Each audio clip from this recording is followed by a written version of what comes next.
Assalamualaikum warahmatullahi wabarakatuh.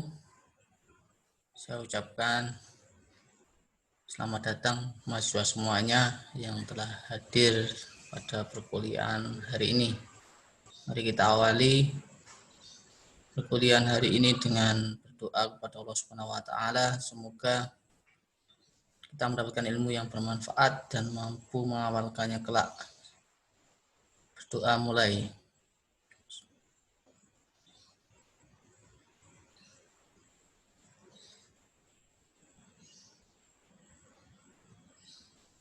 Doa selesai. Saya mengingatkan kepada mahasiswa semuanya, jangan lupa untuk mengisi presensi atau daftar hadir terlebih dahulu. Itu ada di LMS, sudah saya upload di situ, silahkan dibuka. Yang kedua,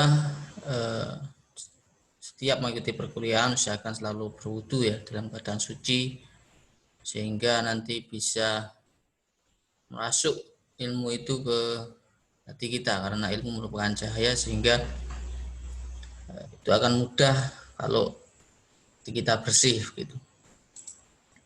Pada pertemuan hari ini kita akan membahas terkait peran PKN untuk menumbuhkan pribadi yang utuh begitu. Dalam kaitannya belajar PKN memang tidak terlepas dari peran kita sebagai warga negara. Salah satu indikator yakni kita sebagai warga negara yang baik, yakni satu, taat hukum.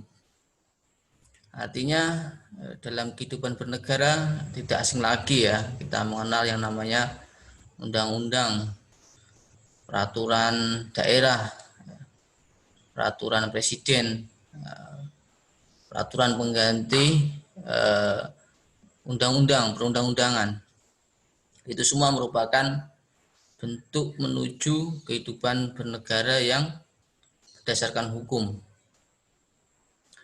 Yang kedua, membentuk manusia menjadi insan yang Pancasilais. Artinya setiap warga negara mengamalkan sila 1 sampai sila kelima, yakni memiliki religius yang tinggi ya, memiliki rasa kemanusiaan yang tinggi, persatuan yang tinggi, menyelesaikan berbagai permasalahan dengan cara musyawarah, dan tentunya untuk mencapai kesejahteraan bersama. Nah, sebelum menginjak ke situ, apa sih yang dimaksud warga negara itu sendiri? Warga negara merupakan anggota dari sebuah negara. Artinya ini merupakan syarat mutlak ya. Dulu kita pernah belajar salah satu syarat berdirinya negara yakni adanya warga negara. Siapa warga negara? Ialah sekelompok manusia yang hidup ya, yang menempati wilayah tertentu, yaitu didasarkan pada hukum yang berlaku, sehingga dia memiliki hak dan kewajiban. Kalau ada orang yang mengatakan warga negara Indonesia, berarti kita berada di negara Indonesia, sehingga disebut warga negara Indonesia, orang yang mendiami sebuah negara. Istilah warga negara merupakan kata serapan ya, sehingga kalau dalam tata bahasa Indonesia sendiri ini enggak ada sebenarnya, tetapi karena ilmu itu terus berkembang sehingga warga negara disepakati adalah orang yang mendiami sebuah wilayah negara. Nah, munculnya istilah warga negara itu ya di dalam negara Indonesia memiliki kaitannya dengan budaya kerajaan yang dulu masih feodal begitu. Kalau sekarang demokratis, dulu masih bersifat tirani, yakni orang memerintah atas dasar turun-temurun dan dari nasab atau struktur keluarganya begitu, sehingga orang lain yang dipandang mampu untuk memimpin negara belum tentu dipilih menjadi kepala negara. Tapi seiring berjalannya waktu ya, dari masa kerajaan kemudian berpindah ke demokrasi itu membutuhkan proses yang panjang sehingga tidak bisa secara mendadak. Yang selanjutnya warga negara ya, dalam bahasa Inggris dikenal dengan citizen atau kata padanannya yakni civic ya. Ini dalam kaitannya dengan ilmu kewarganegaraan. Nah, ada beberapa yang mengatakan kewarganegaraan yakni berhubungan dengan ilmu yang berhubungan untuk membentuk seseorang yang dalam kaitannya menempati wilayah tadi yang harus didasarkan pada hukum. Nah, menurut Undang-Undang Nomor 12 Tahun 2006, yakni tentang Kewarganegaraan Indonesia, ini dimaksudkan warga negara yakni definisinya warga suatu negara yang ditetapkan berdasarkan peraturan perundang-undangan. Ya, artinya kita disebut warga negara Indonesia berarti kita sudah melaksanakan peraturan perundang-undangan gitu.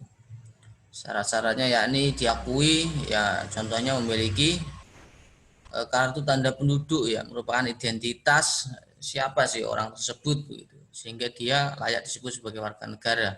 Di sisi lain itu untuk administrasi, tetapi lebih ke bagaimana negara yang memiliki wewenang yang mengikat dan harus dilaksanakan, yakni memaksa kepada warga negaranya, dan itu merupakan prosedur yang sah. Nah, lalu siapakah yang termasuk warga negara Indonesia? Nah, di awal tadi kita sudah menyatakan bahwa orang-orang yang mendiami sebuah wilayah negara berarti dia warga negara. Di sisi lain dia harus menaati peraturan yang harus diterapkan. Dari aturan tersebut konsekuensinya dia menerima hak dan wajib melakukan kewajiban tertentu yang didasarkan pada aturan tersebut. Nah, lanjut, apakah yang dimaksud pendidikan kewarganegaraan? Nah, ini ada dua kata penting ya, yakni pendidikan dan kewarganegaraan. Kalau pendidikan ini merupakan usaha sadar yang dilaksanakan ya untuk merubah tingkah laku, sikap dan perbuatan untuk menjadi lebih baik, sedangkan kewarganegaraan berhubungan dengan warga negara yang diatur undang-undang tadi dalam Undang-Undang Nomor 12 Tahun 2006 itu. Nah, pendidikan kewarganegaraan ini memiliki tujuan yakni membentuk ya manusia yang memiliki rasa kebangsaan dan cinta tanah air atau nasionalisme. Sehingga kalau orang disematkan si A ini merupakan warga negara X gitu. Artinya dia memiliki rasa kepemilikan terkait dengan negara tersebut. Nah, di sisi lain di kancah dengan persaingan global, dia harus menunjukkan ya bagaimana bukti kecintaan terhadap negara tersebut. Nah, di dalam Undang-Undang Nomor 20 Tahun 2003 ya tentang sistem pendidikan nasional ya, di situ menyatakan bahwa pendidikan dasar dan menengah ya, wajib memuat kewarganegaraan. Makanya pendidikan kewarganegaraan ini merupakan mata kuliah wajib ya berdasarkan Undang-Undang Nomor 20 Tahun 2003 gitu. Bahkan implementasi dari undang-undang ini dari tingkat dasar, menengah sampai atas bahkan di perguruan tinggi juga masih diajarkan. Sehingga ya harapannya bisa membentuk apa yang diinginkan dalam Undang-Undang Dasar 45, yakni sebagai warga negara yang memiliki sifat Pancasilais. Nah, dalam Undang-Undang Nomor 12 Tahun 2012 ya tentang pendidikan tinggi, ini berkaitan dengan pendidikan tinggi sendiri, ini secara eksplisit tegas menyatakan bahwa mata kuliah kewarganegaraan merupakan mata kuliah wajib ya. Yakni apapun prodinya, apapun jurusannya, apapun fakultasnya, mata kuliah ini wajib diajarkan. Jadi tidak terkendala ini hanya khusus untuk mahasiswa yang menempuh atau memilih prodi di soshum ya, sosial humaniora. Ada perbedaan istilah ya terkait dengan kewarganegaraan di beberapa negara di dunia ya. Kalau di Indonesia sendiri kita terkenal dengan pendidikan kewarganegaraan. Tapi pada intinya semua negara-negara ini menerapkan yang namanya pendidikan kewarganegaraan dengan ciri khas masing-masing negara tersebut begitu, sesuai dengan dasar negara yang dianut oleh masing-masing negara.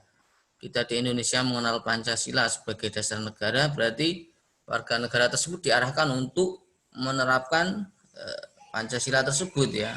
Ya, ini rincian poinnya sudah jelas dari sila ke-1 sampai sila ke-5. Nah, mengapa diperlukan pendidikan kewarganegaraan? Ini ada beberapa pertanyaan yang mungkin perlu kita singkap satu persatu ya. Yang pertama, sumber historis ya, PKN di Indonesia. Yang kedua, sumber sosiologis pendidikan kewarganegaraan di Indonesia. Dan yang ketiga, yakni sumber politis PKN di Indonesia.